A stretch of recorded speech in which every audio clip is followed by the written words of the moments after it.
V2 mall गोलीकांड के फरार 3 शातिर बदमाश हुए गिरफ्तार। विद्युत विभाग के इंजीनियर को मारी थी गोली।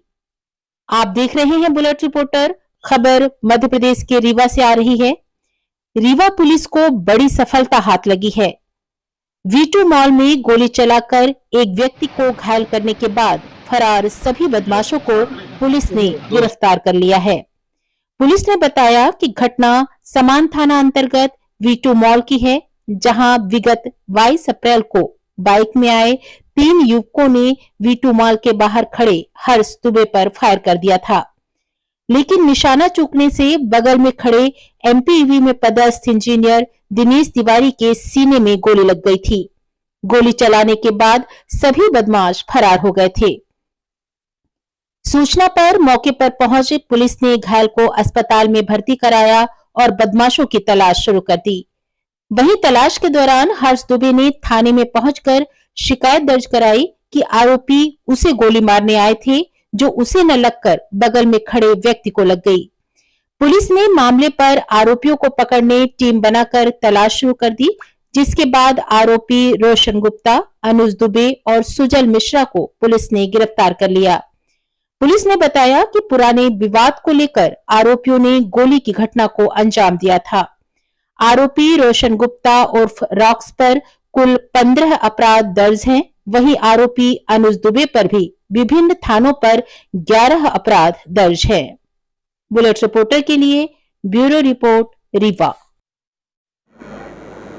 दिनांक 22 अप्रैल को V2 मॉल थाना समान क्षेत्र में एक गोली चलने की घटना हुई थी और जिसमें हर्ष दुबे की तरफ से धारा 307-34 के अंतर्गत FIR दर्ज कराई गई थी रोशन गुप्ता, अनुज दुबे और सुजल मिश्रा के खिलाफ, और जिसके आधार पे फिर लगातार टीम्स एक्टिव थी। कई टीम्स हमारी एक चैलेंज की तरह था। कई टीम्स हमारी लगातार अलग अलग जहाँ जैसे सूचना आ रही थी या जैसे हमको मुखबिर जानकारी मिल रही थी, उस हिसाब से हम लोग लगातार टीम्स को भेज रहे थे और काफ़ी समय से प्रयास था इनकी गिरफ्तारी का। और जो ये रोशन गुप्ता है और जो अनुज दुबे है, इनके खिलाफ पुराने 15 और 12 मामले भी हैं, तो ये पुराने अपराधी भी हैं और फाइनली इनको पकड़ने में पुलिस को सफलता मिली है। तीनों लोगों को पुलिस ने गिरफ्तार किया है और इनको पुलिस रिमांड पे लिया गया है और रिमांड लेने के बाद इनसे बाकी जो भी घटनाक्रम हुआ है, जो भी अपराध घटित हुआ है, उसके बारे में इनसे पूछताछ की जा रही है। ये जो हर्ष दुबे जो फरियादी है और जो आरोपी है, इनके बीच में कुछ विवाद काफ़ी समय से चला आ रहा है।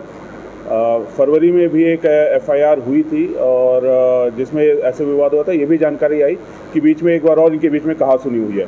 इसके पूर्व में भी इनके बीच कहासुनी हुई थी, जो कि FIR में नहीं तब्दील हुई थी। कोई भी उसमें पक्ष थाने में रिपोर्ट नहीं किया था, लेकिन यह है कि काफ़ी समय से इनके बीच में आपसी रंजिश चली आ रही थी और उसी का नतीजा उस दिन की घटना से निकला था। गोली मारने के बाद फरारी कहाँ था? गोली मारने के बाद अभी तक जो हमको जानकारी मिली है, ये इंदौर, पीथमपुर, दिल्ली और भोपाल में इन्होंने फरारी काटी है। अभी पूरी जानकारी एकत्रित की जा रही है और यदि कोई आश्रयदाता भी रहा होगा या जिसने जानबूझ के जानते हुए कि इन्होंने एक अपराध घटित किया, उसके बाद भी इनकी मदद की, तो उनके खिलाफ भी कार्रवाई की जाएगी।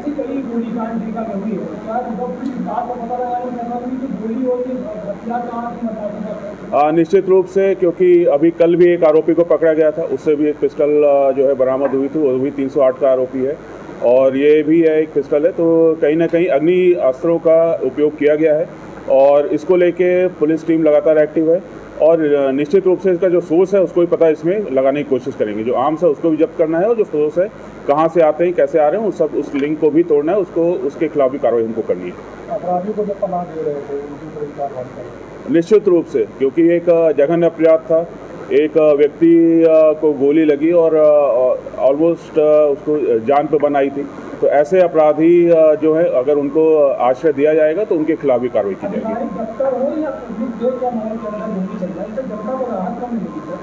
निश्चित रूप से कड़ी कार्रवाइयाँ होंगी और इनको जब जमानत नहीं मिलेगी और इनके आश्रयदाताओं के खिलाफ कार्रवाई होगी तो निश्चित रूप से ऐसे लोग के खिलाफ डिस्करेज होंगे और इस तरह की घटनाएं नहीं होंगी। आरोपियों का बैकग्राउंड क्या है? आरोपियों का ये 20-20 साल के 22 साल के लड़के हैं। दो जो अपराधी हैं रोशन गुप्ता और अनुज दुबे, इनका पुराने रिकॉर्ड है। रोशन के करीब 15 अपराध हैं, 302 307 भी उसमें सम्मिलित है, और अनुज के ज़्यादातर लूट के अपराध हैं। तो इन दोनों का आपराधिक बैकग्राउंड रहा है इसमें। रीवा में गिरफ्तार किया। पिस्टल बरामदगी के लिए भी PR लिया गया है इनका। नए वीडियोस एवं ताज़ी खबरें मिलती रहें, इसके लिए हमारे चैनल को लाइक, शेयर और सब्सक्राइब करना ना भूलें।